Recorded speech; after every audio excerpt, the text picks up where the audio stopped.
বাচ্চা A+ পায় but নিজের স্বপ্নের ইউনিভার্সিটিতে পড়তে পারে না, অ্যান্ড তখন ডিপ্রেসড হয়ে যায়।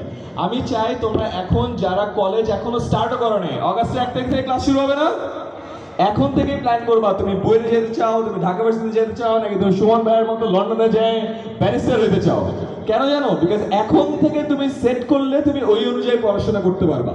আর এইচএসসির পরে যদি সেট করো 4 মাসে নাকানি চুবানি খাবা। বুঝতে পারছো? মনে থাকবে 2 নম্বর অ্যাডভাইস। আর 3 নম্বর অ্যাডভাইস বাবা, মনে রেখো কলেজ লাইফটা লাইফের একটা রিস্টার্ট। স্কুল লাইফে একই ফ্রেন্ডের সাথে পড়ছিল না, মেজরিটি যারা আছে তাদের স্কুল পরিবর্তন হয়ে যাবে, ফ্রেন্ড সার্কেল চেঞ্জ হয়ে যাবে, টিচাররা চেঞ্জ হয়ে যাবে, সব কিছু পরিবর্তন হয়ে যাবে। এই টাইমটা তোমাদের লাইফের সব থেকে ক্রুশাল একটা ট্রানজিশন।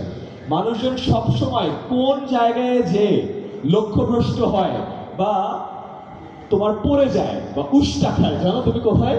যখন ট্রানজিশন হয় স্কুল থেকে কলেজ, কলেজ থেকে ইউনিভার্সিটি। তোমরা যেহেতু স্কুল থেকে কলেজে যাচ্ছ, এই টাইমটা খুব ইম্পর্টেন্ট। আর শেষ করব তোমাদেরকে একটা কোট বলে, এটা আমার খুবই প্রিয় একটা কোট। এটাকে বলে হলো, you are the average of 5 people you spend most time with. মানে কি জানো? তুমি তোমার যে 5 বন্ধুর সাথে সব থেকে বেশি সময় দিবা, তুমি তাদের মতোই হবা, তাদের মতোই চিন্তা করবা, তাদের মতোই কাজ করবা। তোমার আশেপাশের 5 বন্ধু যদি সারাদিন নাচের ভিডিও দেখে, তুমিও নাচের ভিডিও দেখবা। তোমার আশেপাশের 5 বন্ধু যদি সারাদিন খেলে, তুমিও খেলবা। খেলা ভালো জিনিস, সুমন ভাই আপনি এটাকে নেগেটিভলি নেবেন না। সুমন ভাই অনেকগুলো মাঠ করতেছে, তোমরা খেলবা, এটা খুবই জরুরি। তোমার 5 বন্ধু যদি সারাদিন পড়াশোনা করে, তুমিও দেখবা সারাদিন পড়াশোনা করতেছো।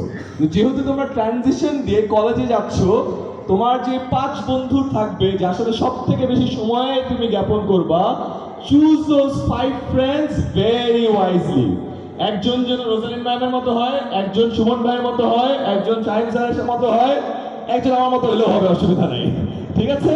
আর যদি তোমরা না পাও, তাহলে বন্ধুত্ব করার দরকার নেই। 5 জনকে ফলো না করে সুমন ভাইকে ফেসবুকে ফলো করো, সেটা ম্যাটার করবে। কারণ দিন শেষে তুমি যা দেখবা, যা শুনবা, যা কনজিউম করবা, তুমি সেরকমই ফিল করবা, সেরকমই হবা। অনেক তেল দিয়ে ভাত খেলে কেমন কেমন লাগে না? অনেক খারাপ জিনিস দেখলেও দেখো তোমার মস্তিষ্কও কেমন কেমন লাগবে। এটাই তোমাদের কাছে লাস্ট রিকোয়েস্ট থাকবে। কথা দিচ্ছ? মানবা? শুনি না ইয়েস, জোরে ইয়েস। Very good. তোমরা জানো তো যে বাবা মার পরে কার দোয়া কাজে লাগে? কার দোয়া? শিক্ষকের দোয়া। তো আমার দোয়া কিন্তু কাজে লাগবে। আমি আল্লাহর কাছে বলে রাখতেছি যে আল্লাহ দেখো, যতজন প্রমিস করছে এরা যদি প্রমিস রাখে আবারও এইচএসসিতে A+, আর যদি প্রমিস ভাঙে, আল্লাহ জিপিএ থেকে 0.1 কমাই দিও। জিপিএ থেকে 0.1 কমাই দিলে আর A+ আসবে? পুরস্কারটা বাবা, ভুলের সংবর্ধনা বাবা পাবা না। I wish you all the very best. তোমাদের এবং তোমাদের প্যারেন্টসের জন্য অনেক অনেক শুভকামনা। সবাই ভালো থেকো।